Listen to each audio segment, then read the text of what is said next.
আমি বলছি বন্ধু, জুমার দিনে কেউ যদি প্রাণের নবীকে ভালোবেসে, জুমার দিনে কেউ যদি প্রাণের নবীকে ভালোবাসিয়াও প্রতিদিন যদি ৮০ বার যদি দরুদ পড়তে পারে, প্রত্যেকটা জুমার দিনে যদি সে নবীকে ভালোবেসে মাত্র ৮০ বার দরুদ পড়তে পারে, তাহলে তার ৮০ বছরের সগীরা গুনাহ আমার আল্লাহ মাফ করে দেয়। বন্ধুরে আমার, হযরতে আনাস রাদিয়াল্লাহু তাআলা আনহু থেকে হাদিসখানা বর্ণিত। আমার নবী, আপনার নবী তো জাহানের বাদশা নবী, তিনি বলে দিয়েছেন, হাদিসখানা এসেছে দাইলামি শরীফের মধ্যে। আমার নবী বলেছে, ও চক বাজার, এই কাঁচা বাজার, দৈনিক নিত্যদিনের চাহিদা পূরণ যারা করেন ব্যবসায়িক আমার ভাই বাবারা, সবাইকে বলছি হৃদয় খুলে শুনুন।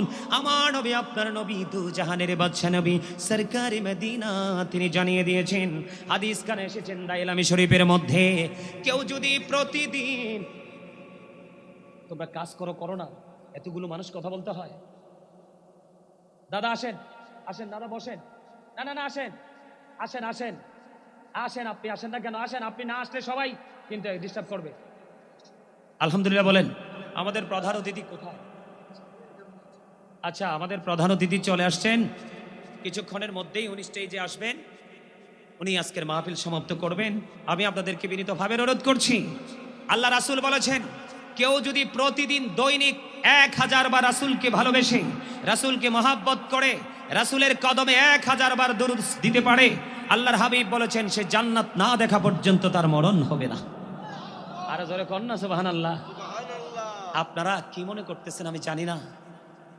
শোনেন, ওই যে বলেছি, দেহ এবং আত্মা, যেই কোনো মুহূর্তে দেহ থেকে আত্মাটা বের হয়ে গেলে কিন্তু you are dad, I am a dad, আপনাকে আমাকে মৃত বলে ঘোষণা হবে। ঠিকানা হবে কোথায়? কবরে। কোথায়?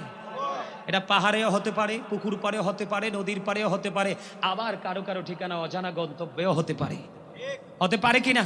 কিন্তু যাওয়া তো মাস্ট বি, যাওয়া তো ঠেকানোর কোনো ক্ষমতা। আমি ছোট্ট করে বলছি, আমার দিকে তাকান। আল্লাহ রাব্বুল আলামিন বলেছেন, ইন্না বাতুশা রাব্বিকা লাশাদীদ। আল্লাহ বলেছেন, the seizing of Allah is difficult. আল্লাহর ধরা, আল্লাহর পাকড়াও বড় শক্ত, বড় কঠিন। তার মানে আল্লাহ ধরবে বান্দাকে খুব শক্তভাবে। আল্লাহ রাব্বুল আলামিন ধরার পরে আল্লাহ বলেছেন, ইন্নাল্লাহা সারিউল হিসাব, আল্লাহ is quick to take account. আল্লাহ হিসাব গ্রহণে অত্যন্ত তৎপর। আল্লাহ বান্দার কাছ থেকে হিসাবগুলো নিবে চুকিয়ে চুকিয়ে। কিন্তু যদি কোনো কারণে আপনি পথভ্রষ্ট হয়ে যান, লাইনচ্যুত হয়ে যান, এই পৃথিবীতে কিন্তু আপনি সাহায্য চাইলে কারো না কারো কাছে পান। অসুস্থ হলে ট্রিটমেন্টের জন্য হসপিটাল খুঁজে পান, পান কি পান না? এরকম সিস্টেম আছে না নাই?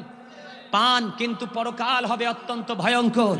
আল্লাহ রাব্বুল আলামিন বলেছেন, বান্দা আসার আগে সাবধান হয়ে আসো এবং ফিউচারের বাজারটা করে আসো, তাহলে তোমার ফিউচার হয়ে যাবে ব্রাইটনেস। তার কারণ হলো, আল্লাহ বলেছেন, লা ইয়ামুতু, people will not die that day. সেদিন মানুষ আর মরতে পারবে না। আল্লাহ বলেছেন, ফিহা ওয়ালা ইয়াহইয়া। আল্লাহ বলেছেন, people will not be able to live that day.